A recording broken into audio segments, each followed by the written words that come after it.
UP की news में आपका स्वागत है। आइए नजर डालते हैं उत्तर प्रदेश की आज की टॉप 25 बड़ी खबरों पर। उत्तर प्रदेश में सीएनजी की कीमतों में एक बार फिर बढ़ोतरी हुई है, जिससे आम लोगों पर महंगाई का अतिरिक्त बोझ बढ़ गया है। ग्रीन गैस लिमिटेड ने लखनऊ और आगरा में सीएनजी के दाम 3 रुपए बढ़ाकर 105 रुपए प्रति किलो कर दिए हैं। वहीं अयोध्या, उन्नाव और सुल्तानपुर में सीएनजी की कीमत 2 रुपए बढ़कर 101 रुपए 75 पैसे प्रति किलो पहुंच गई है। नई दरें लागू कर दी गई हैं। खास बात यह है कि पिछले 4 महीनों के दौरान सीएनजी के दाम में कुल 8 रुपए 25 पैसे प्रति किलो तक की बढ़ोतरी हो चुकी है। लगातार बढ़ती कीमतों से वाहन चालकों का बजट प्रभावित होने लगा है।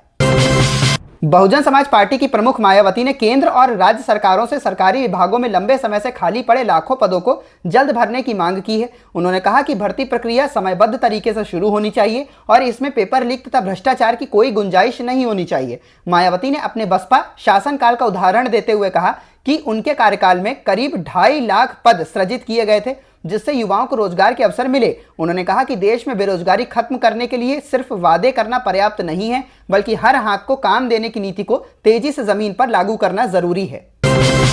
वाराणसी में गंगा नदी का जलस्तर लगातार बढ़ने और तेज हवाओं के कारण उठ रही ऊंची लहरों को देखते हुए प्रशासन ने सुरक्षा के मद्देनजर छोटी बड़ी सभी सामान्य नावों के संचालन पर रोक लगा दी है। इस फैसले का उद्देश्य पर्यटकों और श्रद्धालुओं की सुरक्षा सुनिश्चित करना है। हालांकि इस प्रतिबंध के दौरान क्रूज का संचालन जारी रहेगा, क्योंकि इनकी संरचना बड़ी और अपेक्षाकृत सुरक्षित होती है। प्रशासन ने साफ चेतावनी दी है कि बिना लाइफ जैकेट यात्रियों को बैठने या नाव में क्षमता से अधिक लोगों को ले जाने पर सख्त कानूनी कार्रवाई की जाएगी। महाराजगंज पुलिस ने भीड़भाड़ वाले इलाकों में चोरी की वारदातों को अंजाम देने वाले गिरोह के सरगना बताई जा रही लेडी डॉन मंजू को गिरफ्तार कर लिया है। जिले में अपराध नियंत्रण के लिए एसपी के निर्देश पर चलाए जा रहे विशेष अभियान के तहत पुलिस लगातार कार्रवाई कर रही है। पुलिस के मुताबिक मंजू की गिरफ्तारी को बड़ी सफलता माना जा रहा है। गिरफ्तार आरोपी का लंबा आपराधिक इतिहास बताया जा रहा है और वह काफी समय से पुलिस की निगरानी में थी। उसकी गिरफ्तारी के बाद इलाके में सक्रिय अन्य अपराधियों के बीच भी हड़कंप मच गया है। रक्षाबंधन के त्योहार और पिरान कलियर मेले में उमड़ने वाली भीड़ को देखते हुए रेलवे ने यूपी और उत्तराखंड के बीच विशेष ट्रेनें चलाने का फैसला लिया है। यह सुविधा 22 अगस्त से 31 अगस्त के बीच बरेली, रुड़की और हरिद्वार से लखनऊ के बीच उपलब्ध रहेगी। इन विशेष ट्रेनों का ठहराव मुरादाबाद, रामपुर, शाहजहांपुर और हरदोई समेत कई प्रमुख स्टेशनों पर होगा। यात्रियों की बढ़ती संख्या को देखते हुए भीड़ प्रबंधन के लिए मुरादाबाद से होकर गुजरने वाली 8 प्रमुख ट्रेनों में अतिरिक्त कोच भी लगाए जाएंगे। अलीगढ़ में एक दंपति द्वारा भाजपा नेता को कथित तौर पर हनी ट्रैप में फंसाकर बड़ी रकम वसूलने का मामला सामने आया है। नेता की शिकायत के बाद पुलिस ने तेजी से कार्रवाई करते हुए रविवार को आरोपी पति पत्नी को गिरफ्तार कर जेल भेज दिया। जांच में पता चला कि यह गिरोह लड़कियों के नाम से फर्जी फेसबुक आईडी बनाकर लोगों को अपने जाल में फंसाता था। इसके बाद अश्लील वीडियो बनाकर पीड़ितों को ब्लैकमेल किया जाता था और उनसे मोटी रकम वसूली जाती थी। पुलिस अब इस गिरोह के जरिए ठगी और ब्लैकमेलिंग का शिकार हुए अन्य लोगों की जानकारी जुटाने में लगी है। उत्तर प्रदेश पुलिस आरक्षी भर्ती 2025 की लिखित परीक्षा में सफल अभ्यर्थियों के लिए जरूरी खबर है। इन अभ्यर्थियों का अभिलेख सत्यापन यानी डीवी और शारीरिक मानक परीक्षण यानी पीएसटी 17 अगस्त 2026 से शुरू होने जा रहा है। उत्तर प्रदेश पुलिस भर्ती एवं प्रोन्नति बोर्ड यानी यूपीपीआरपीबी ने अपनी आधिकारिक वेबसाइट uppbpb.gov.in पर एडमिट कार्ड और आवेदन पत्र का लिंक उपलब्ध करा दिया है। सफल अभ्यर्थियों को सलाह दी गई है कि वे अपना प्रवेश पत्र डाउनलोड कर लें और निर्धारित तारीख, समय और परीक्षा केंद्र पर अपने मूल दस्तावेजों के साथ साथ उनकी स्वसत्यापित प्रतियां लेकर समय से पहुंचें। कानपुर लखनऊ एक्सप्रेसवे पर रविवार को हुई बारिश के बाद एक बार फिर सड़क के करीब 10 स्थानों पर धंसने की खबर सामने आई है। पानी की निकासी का पर्याप्त इंतजाम नहीं होने के कारण कानपुर से लखनऊ जाने वाली लेन पर कई जगह जलभराव हो गया, जिससे यातायात भी प्रभावित हुआ। गौरतलब है कि इसके एक दिन पहले ही एनएचएआई की केंद्रीय टीम के तकनीकी सदस्यों ने एक्सप्रेसवे के ड्रेनेज सिस्टम को लेकर गंभीर सवाल उठाए थे। इसके बावजूद व्यवस्था में सुधार नहीं होने से एक्सप्रेसवे के निर्माण की गुणवत्ता पर लगातार सवाल खड़े हो रहे हैं। बंगाल की खाड़ी से आ रही नमी में अचानक बढ़ोतरी के चलते उत्तर प्रदेश के कई जिलों में शाम होते ही आसमान में घने बादल छा गए। इसके साथ ही कई जगह बूंदाबांदी और हल्की बारिश भी देखने को मिली। मौसम विभाग के अनुसार सोमवार से प्रदेश में मानसूनी गतिविधियां और तेज होने की संभावनाएं हैं, जिसके चलते बारिश का दायरा भी बढ़ सकता है। इस बदलाव का सबसे ज्यादा असर उत्तर प्रदेश के पूर्वी और पश्चिमी हिस्सों के कई जिलों में देखने को मिल सकता है। वहीं कानपुर परिक्षेत्र में सामान्य बारिश होने का अनुमान जताया गया है, जहां 13 अगस्त तक स्थानीय स्तर पर मध्यम बारिश का दौर जारी रहने की संभावना है। समाजवादी पार्टी के प्रदेश अध्यक्ष श्यामलाल पाल सोमवार को मऊ के दौरे पर रहे। इस दौरान उन्होंने घोसी विधानसभा क्षेत्र के पूर्व विधायक सुधाकर सिंह के आवास पर पहुंचकर उन्हें श्रद्धांजलि अर्पित की। इसके बाद पत्रकारों से बातचीत में उन्होंने फूलन देवी की जयंती, समाजवादी पार्टी की राजनीतिक विचारधारा और आगामी चुनाव से जुड़े मुद्दों पर अपनी बात रखी। इसके अलावा उन्होंने बसपा, ओम प्रकाश राजभर और सुजीत सिंह के राजनीतिक भविष्य समेत कई महत्वपूर्ण विषयों पर पार्टी का पक्ष स्पष्ट रूप से सामने रखा। कानपुर के स्वरूप नगर स्थित भारतीय स्टेट बैंक की शाखा में एक महिला के लॉकर से करीब 50 लाख रुपए कीमत के जेवर गायब होने का मामला सामने आया है। महिला का कहना है कि उन्होंने करीब 23 साल पहले बैंक में लॉकर लिया था और समय समय पर उसमें अपने जेवर सुरक्षित रखती थी। 27 जुलाई को लंबे समय बाद जब उन्होंने लॉकर खोला तो उसमें रखे सभी आभूषण गायब मिले। इस मामले में खास बात यह है कि महिला के लॉकर का नंबर भी 23 है और करीब 23 साल बाद उन्हें जेवर गायब होने की जानकारी हुई। ग्रेटर नोएडा के इकोटेक 1 थाना क्षेत्र के इमलिया गांव में दिल्ली पुलिस के एक सहायक पुलिस अधीक्षक के बंद मकान को चोरों ने निशाना बनाया। अज्ञात बदमाश देर रात घर का ताला तोड़कर अंदर दाखिल हुए और नकदी के साथ लाखों रुपए के सोने चांदी के आभूषण तथा अन्य कीमती सामान चोरी कर फरार हो गए। सोमवार को चोरी की सूचना मिलते ही पुलिस मौके पर पहुंची। फिलहाल पुलिस की टीमें घटनास्थल का निरीक्षण कर जरूरी साक्ष्य जुटाई। उत्तर प्रदेश के बरेली जिले के भोजीपुरा थाना क्षेत्र में रविवार को एक बड़ा रेल हादसा होते होते टल गया। पचदौरा दोरिया स्थित रेलवे फाटक संख्या 288 क्लोम पर एक अनियंत्रित ट्रैक्टर बंद बैरियर को तोड़ते हुए सीधे रेलवे ट्रैक पर पहुंच गया। इसी दौरान वहां से गुजर रहे गोरखपुर इज्जत नगर एक्सप्रेस ट्रेन के पिछले हिस्से से ट्रैक्टर की जोरदार टक्कर हो गई। राहत की बात यह रही कि ट्रेन का अगला हिस्सा पहले ही वहां से निकल चुका था, जिसके चलते कोई बड़ा जनहानि नहीं हुई। घटना के बाद ट्रैक्टर चालक वाहन को मौके पर छोड़कर फरार हो गया। पुलिस ने मामले की जांच शुरू कर दी है। वाराणसी में करीब 220 करोड़ रुपए की लागत से तैयार किए जा रहे दाल मंडी प्रोजेक्ट को लेकर रविवार का दिन बेहद महत्वपूर्ण रहा। एक तरफ जहां दाल मंडी प्रोजेक्ट के लिए भूमि पूजन किया गया, वहीं दूसरी ओर मुस्लिम समुदाय के लोगों ने मस्जिद में दुआ ख्वानी पड़ी। सुबह करीब 11 बजे शहर दक्षिणी की विधायक नीलकंठ तिवारी भूमि पूजन के लिए बैठे। श्रावण मास की एकादशी के अवसर पर पंडित भोलेनाथ पांडे ने विधि विधान के साथ भूमि पूजन कराया। पहाड़ी इलाकों में हो रही लगातार मूसलाधार बारिश का असर अब मैदानी क्षेत्रों में भी दिखाई देने लगा है। बारिश के कारण नदियों का जलस्तर तेजी से बढ़ रहा है। वाराणसी में गंगा नदी का जलस्तर करीब 64 मीटर तक पहुंच गया है। हालांकि यह स्तर अभी चेतावनी बिंदु 70.26 मीटर और खतरे का निशान 71.26 मीटर से काफी नीचे है। इसके बावजूद सावन के महीने में श्रद्धालुओं की भारी भीड़ को देखते हुए वाराणसी प्रशासन पूरी तरह सतर्क है। सुरक्षा और कानून व्यवस्था बनाए रखने के लिए गंगा के तटीय इलाकों में विशेष इंतजाम किए गए हैं। स्वतंत्रता दिवस को देखते हुए महाराजगंज जिले से लगी भारत नेपाल सीमा पर सुरक्षा व्यवस्था और कड़ी कर दी गई है।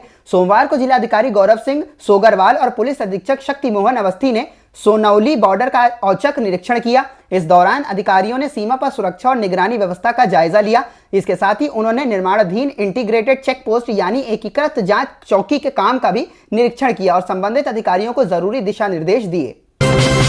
FCRA बिल को लेकर संसद के बाहर भी राजनीतिक बयानबाजी तेज हो गई है। समाजवादी पार्टी के प्रमुख अखिलेश यादव ने केंद्र सरकार पर निशाना साधते हुए भारतीय धन के विदेश जाने और विदेशी फंड पर लगाई जाने वाली पाबंदियों को लेकर सवाल उठाए हैं। उन्होंने आरोप लगाया कि FCRA के माध्यम से संस्थाओं पर नियंत्रण स्थापित करने की कोशिश की जा रही है। इसी दौरान अखिलेश यादव ने बीजेपी को लैंड माफिया पार्टी भी करार दिया। सीतापुर में बड़ा गांव से मितौली तक जाने वाला करीब 4 किलोमीटर लंबा संपर्क मार्ग पिछले 15 वर्षों से बदहाल हालत में है। सड़क पर जगह जगह बने गहरे गड्ढों और जर्जर स्थिति के कारण आसपास के करीब 25,000 की आबादी को भारी परेशानियों का सामना करना पड़ रहा है। स्थानीय लोगों का कहना है कि लंबे समय से सड़क की मरम्मत की मांग की जा रही है, लेकिन अब तक इस दिशा में कोई ठोस कदम नहीं उठाया गया। खराब सड़क के कारण राहगीरों, स्कूली बच्चों और मरीजों को आवागमन में काफी दिक्कत होती है और दुर्घटनाओं का खतरा भी बना रहता है। उत्तर प्रदेश की राजधानी लखनऊ में मेयर सुषमा खरकवाल और बीजेपी के कुछ पार्षदों के बीच विवाद की खबर सामने आई है। बीजेपी के 1 दर्जन से अधिक पार्षदों का आरोप है कि मेयर की ओर से विकास कार्यों के लिए उन्हें पर्याप्त फंड नहीं दिया जा रहा है। बताया जा रहा है कि मई में जारी किए गए 68 करोड़ रुपए से अधिक के बजट में बीजेपी के 45 पार्षदों के लिए कोई राशि आवंटित नहीं की गई। नाराज बीजेपी के कुछ पार्षदों ने इस मामले की शिकायत केंद्रीय रक्षा मंत्री और लखनऊ से सांसद राजनाथ सिंह से की है। वहीं जानकारी सामने आई है कि लखनऊ की मेयर सुषमा खरकवाल ने भी राजनाथ सिंह से मुलाकात की है। बता दें कि राजनाथ सिंह लखनऊ लोकसभा सीट से सांसद हैं। गोरखपुर में एक कार्यक्रम के दौरान मुख्यमंत्री योगी आदित्यनाथ ने बीजेपी सांसद और अभिनेता रवि किशन की एक बार फिर मजाकिया अंदाज में चुटकी ली। मंच से सीएम योगी ने लोगों से मुस्कुराते हुए पूछा कि रवि किशन के यहां आयोजित भोज में कितने लोग शामिल हुए थे। दरअसल कार्यक्रम के दौरान रवि किशन का जिक्र आते ही सीएम योगी ने हल्के फुल्के अंदाज में उनसे जुड़ा सवाल जनता से कर दिया। इस पर कार्यक्रम में मौजूद लोगों के बीच हंसी का माहौल बन गया। यह कार्यक्रम गोरखपुर में करीब 70 करोड़ रुपए की सड़क परियोजनाओं से जुड़ा था। सीएम योगी ने गोरखपुर सोनौली मार्ग से ग्रीन सिटी होते हुए माधोपुर बंधा तक करीब 1.8 किलोमीटर लंबी सड़क का लोकार्पण भी किया। पूर्वांचल और बिहार के बीच कनेक्टिविटी को मजबूत करने के लिए एक नए ग्रीनफील्ड हाईवे की तैयारी है। NHAI गाजीपुर बलिया से मांझी घाट तक नया नेशनल हाईवे विकसित करेगा। इस हाईवे के बनने से वाराणसी से बिहार के छपरा तक सफर काफी आसान होने की उम्मीद है। अभी जहां करीब 5.5 घंटे लगते हैं, वहीं नई हाईवे के बाद यह समय घटकर लगभग 3 घंटे रह सकता है। नई सड़क से गाजीपुर और बलिया समेत आसपास के इलाकों को बेहतर कनेक्टिविटी मिलेगी। यात्रा का समय और दूरी कम होने से ईंधन की बचत के साथ व्यापार और स्थानीय विकास को भी बढ़ावा मिलने की उम्मीद है। बसपा नेता आकाश आनंद के अंकल वाले बयान पर सपा प्रमुख अखिलेश यादव की प्रतिक्रिया सामने आई है। आकाश आनंद ने हाल ही में अखिलेश यादव और राहुल गांधी को अंकल कहकर तंज किया था। अखिलेश यादव ने इस बयान पर सीधे तौर पर पलटवार करने से इनकार किया। उन्होंने कहा कि इस तरह की बहस में उलझने की बजाय शिक्षा, परीक्षाओं, युवाओं, अयोध्या और सरकार की कार्यप्रणाली जैसे अहम मुद्दों पर बात होनी चाहिए। आकाश आनंद के इस बयान को 2027 यूपी विधानसभा चुनाव से पहले युवाओं के बीच बसपा की पकड़ मजबूत करने की रणनीति के तौर पर देखा जा रहा है। वहीं अखिलेश के जवाब के बाद यूपी की सियासत में दोनों नेताओं के बीच जुबानी जंग की चर्चा और तेज हो गई है। अयोध्या राम मंदिर के पहले सीईओ की नियुक्ति को लेकर चयन प्रक्रिया तेज हो गई है। देश भर से मिले 5300 से ज्यादा आवेदनों में से 18 उम्मीदवारों को शॉर्टलिस्ट किया गया है। अब इन उम्मीदवारों के इंटरव्यू की 4 दिवसीय प्रक्रिया चल रही है। पहले दिन पूर्व IPS अधिकारी राजेश पांडे और अयोध्या के पूर्व जिला अधिकारी योगेश्वर राम मिश्रा का इंटरव्यू हुआ। चयन समिति 18 उम्मीदवारों से 3 नाम राम जन्मभूमि तीर्थ क्षेत्र ट्रस्ट को भेजेगी, जिसके बाद ट्रस्ट अंतिम रूप से एक सीईओ का चयन करेगा। राम मंदिर की बढ़ती व्यवस्थाओं, श्रद्धालुओं की सुविधाओं और प्रशासनिक समन्वय को देखते हुए सीईओ का पद बेहद अहम माना जा रहा है। अब सभी की नजर इस बात पर है कि अयोध्या राम मंदिर का पहला सीईओ कौन बनता है। सीतापुर की मिश्रिक विधानसभा सीट को लेकर 2027 चुनाव से पहले सियासी हलचल तेज हो गई है। यह सीट अनुसूचित जाति के लिए आरक्षित है और यहां बीजेपी तथा समाजवादी पार्टी के बीच सीधा मुकाबला माना जा रहा है। 2022 विधानसभा चुनाव में बीजेपी के रामकृष्ण भार्गव ने जीत दर्ज की थी। वहीं समाजवादी पार्टी इस सीट पर वापसी की कोशिश में जुटी हुई है। ऐसे में 2027 का चुनाव जातीय समीकरण, स्थानीय मुद्दों और उम्मीदवारों की लोकप्रियता पर काफी हद तक निर्भर करेगा। राजनीतिक जानकारों का मानना है कि मिश्रिक सीट पर दलित और पिछड़े वर्ग के वोट अहम भूमिका निभा सकते हैं। अब सभी की नजर इस बात पर है कि क्या बीजेपी अपनी जीत दोहरा पाएगी या सपा यहां वापसी करेगी। 8वें वेतन आयोग को लेकर सरकारी कर्मचारियों और पेंशनर्स की उम्मीदें बढ़ गई हैं। हालांकि पेंशन में कितनी बढ़ोतरी होगी, इसका अंतिम फैसला अभी नहीं हुआ है। National council joint consultative machinery यानी NCJSM की स्टाफ साइड ने 3.83 के फिटमेंट फैक्टर की मांग रखी है। अगर इसी आधार पर पेंशन में संशोधन होता है तो उदाहरण के तौर पर 9,000 रुपए की बेसिक पेंशन करीब 34,470 रुपए और 20,000 रुपए की पेंशन करीब 76,600 रुपए हो सकती है। वहीं ज्यादा बेसिक पेंशन पाने वाले कुछ पेंशनर्स के लिए संशोधित पेंशन 1.91 लाख रुपए तक पहुंचने का अनुमान लगाया जा रहा है। लेकिन ध्यान रहे, ये आंकड़े मांग और अनुमान पर आधारित हैं। सरकार की अंतिम मंजूरी के बाद ही वास्तविक पेंशन तय होगी। 13 अगस्त को 41 जिलों में अलर्ट। उत्तर प्रदेश में 13 अगस्त को मौसम फिर करवट लेने वाला है। मौसम विभाग के मुताबिक प्रदेश के 41 जिलों में बारिश, गरज चमक और आकाशीय बिजली को लेकर अलर्ट जारी किया गया है। इनमें 11 जिलों में भारी बारिश की संभावना है, जबकि 30 जिलों में मेघ गर्जन और वज्रपात की चेतावनी है।